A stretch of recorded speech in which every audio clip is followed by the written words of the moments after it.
6:48 this morning. If you're just waking up, your top headlines and breaking news. 11 people are displaced this morning after a 2-alarm fire swept through their home in Rochester. The fire began on the second floor of this house on Katy Street just after midnight. We're told road conditions slowed down the fire crew's response time, allowing the fire to grow quickly and leaving it uninhabitable. Family members in the area are assisting those displaced. The cause still under investigation. A man from the city has life-threatening injuries after he was stabbed in Rochester. RPD tells us the 49-year-old was found injured on Green Knolls Drive a little after 9 p.m. Firefighters also told us they helped perform CPR on the victim, got him immediately rushed to the hospital. What happened leading up to that stabbing is still currently unknown. We do know at this point one person has been detained. No formal arrest, though. Anyone with leads that can help with RPD on that investigation, you're asked to please call 911. As soon as we learn more about that stabbing as well as that Katy Street fire throughout the morning, we'll have updates during CBS Mornings at our cut-ins and at RochesterFirst.com.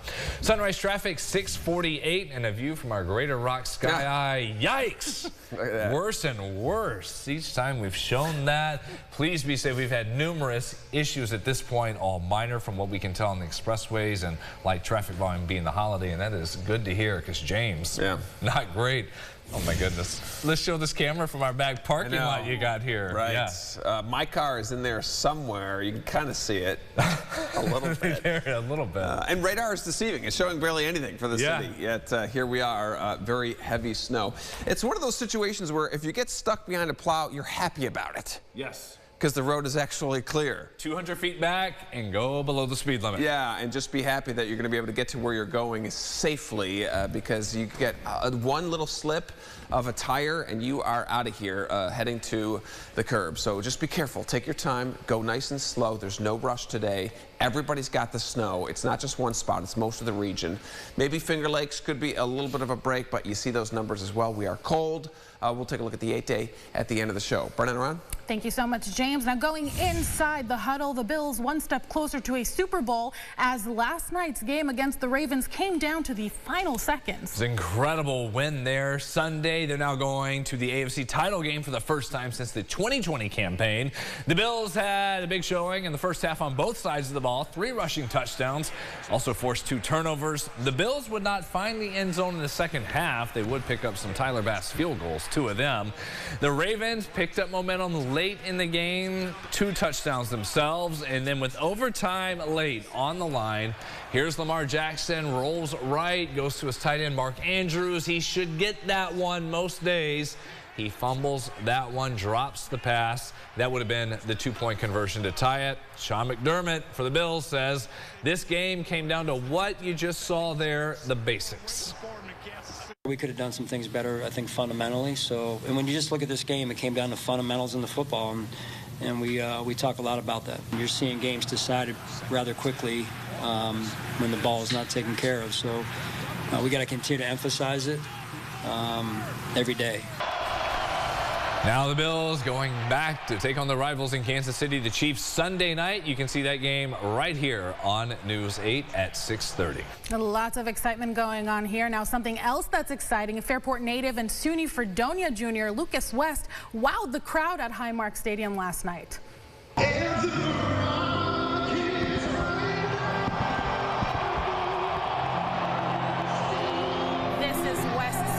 Time taking midfield to sing the national anthem for the Bills. He auditioned back and performed back in 2023, and he tells us his life has been dedicated to one thing, and that's music.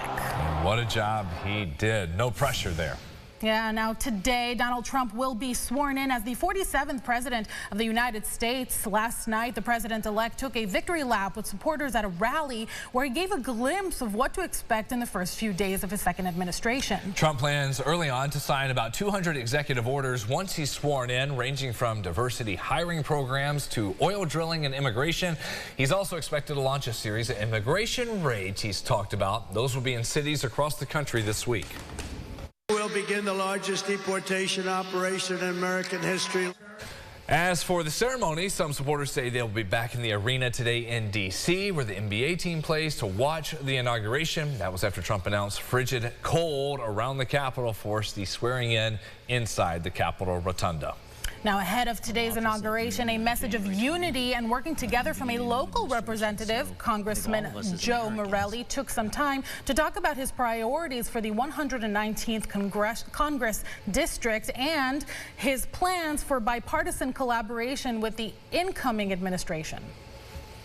Our task as Americans is to move forward, to find ways in Congress, even those who disagree with the president, find ways to work with the new administration and our colleagues across the aisle to make progress towards our shared goals. If we've learned anything from the myriad of challenges we've faced over the past few years, it's that focusing only on our differences is not a recipe for success.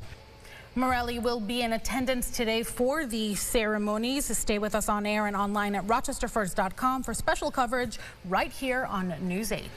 Well, after about nearly 12 hours of going dark here in the U.S., TikTok is back up and running again, and that came after President-elect Trump vowed to postpone this ban from taking effect.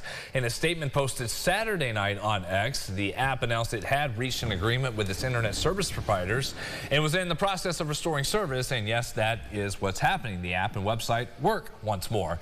TikTok also thanked Trump for providing needed clarity and assurance to providers that they will not face penalties for offering the app to more than 170 million Americans and some 7 million small businesses who use it for promotion. The company says it will keep working with the Trump administration to find a long-term fix that will ensure the app's normal operation here in the U.S. Now, today is Martin Luther King Jr. Day, the day we honor the birthday and legacy left behind by the human rights leader and activist. This holiday became official when it was signed into law by then President Ronald Reagan. Dr. King inspired so many millions throughout his protests, peaceful ones, won the Nobel Peace Prize in 1964, and it was in Memphis in 1968 when he was assassinated. Now, in honor around town, the Greater Rochester MLK Jr. Commission is hosting the 40th annual community celebration at the Kodak Center, featuring a choir and local artists. That's at 9. Then the Rochester Museum and Science Center pays tribute to Dr. King from 11 to 3, celebrating his life, work, and activism. It will be showing notable speeches and also allow visitors to explore the history, locations, and significance of the Green Book Motorist Guide. And it wouldn't be MLK Day in Rochester without Garth Fagan Dance paying tribute to the civil rights leader with a series of free dance classes. The company has done this every year since 1997. You can find more details online at rochesterfirst.com. Of course, as a reminder, with this being a federal holiday, post offices closed, FedEx, UPS still be out working on deliveries, City Hall, government buildings, the public library, different offices will be closed as well today. Of course, no school either, and garbage collection, if you get that from the city, it'll be delayed one day this week. If it's private, might have pickup. And hope you already have that at the end of the driveway because you're being pulling inches of snow down with it. Yeah. Hey, sledding hills are open today. Yes, they are. It's a huge day for Bristol Mountain as well. Holiday Valley, if you're trying to get to those slopes, should be fantastic. Numbers in the teens, wind chill, single digits. And yes, we have moderate to heavy snow this morning. Give it another several hours of heavy snow.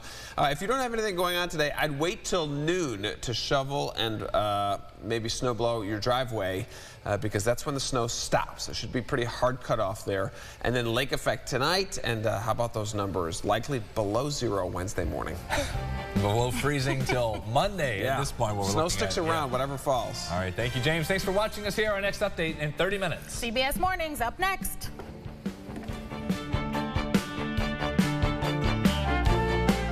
Follow News 8 wherever you are on rochesterfirst.com, Facebook, X, and on our app for news and weather.